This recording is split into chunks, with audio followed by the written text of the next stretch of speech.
Welcome back. Today we are joined by two Triad natives on the journey of a lifetime. Former Miss Davidson County, now Miss North Carolina, Sophia Kellstrom, and Miss Thomasville and current first runner-up Hannah Wellborn-Lewis. Welcome, ladies. Good morning. Good morning. Thank you for having us. I have to say, you guys look absolutely beautiful this morning. Sweet. Thank you so much. So you all have been on the journey of a lifetime. You know, it's been a month now and reality is starting to set in.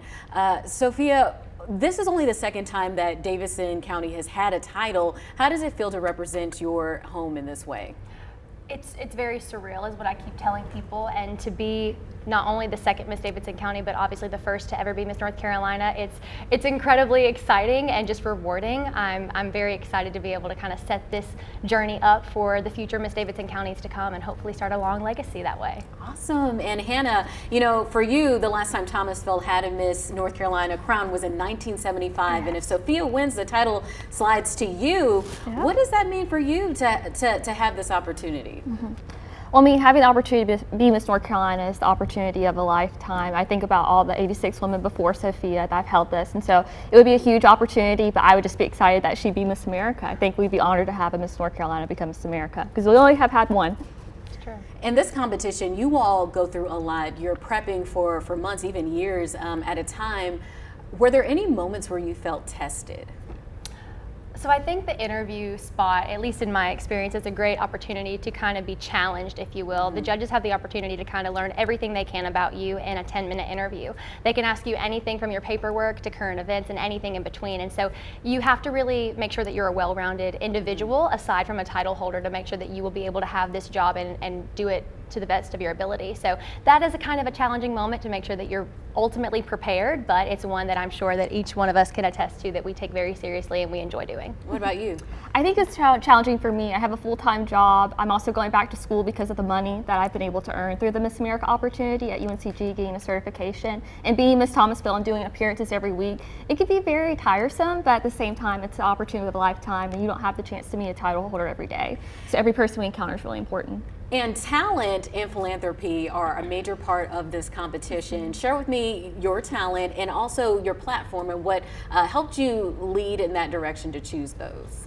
So I sing for my talent, and my community service initiative is I Feed the Hungry. Mm-hmm. I started at 6 years old with a passion for feeding a classmate, and because I didn't have enough money to be able to buy their school lunch one day, and so bringing extra lunches to them has now grown over the past 19 years to partnering with a multitude of organizations on the local, state, national, and international levels. And so having the platform of Miss North Carolina now, I know that I have a way more broad opportunity to really expand that to North Carolina, but also beyond. And so being able to use the Miss America opportunity to just get my word out there and my message of a hungerless world has now become far more of a possibility that we can totally accomplish. So I'm very, very excited for the opportunity. That's beautiful. What about you, Hannah? I'm a clogger. So that's North Carolina State Dance, and I moonwalked across the stage. Yes, so, she did. We were both privileged to win talent awards, and we were very, very proud of that. But my community service initiative is called Waterworks. I focus in on protecting our local waterways through environmental education, but also cleanups.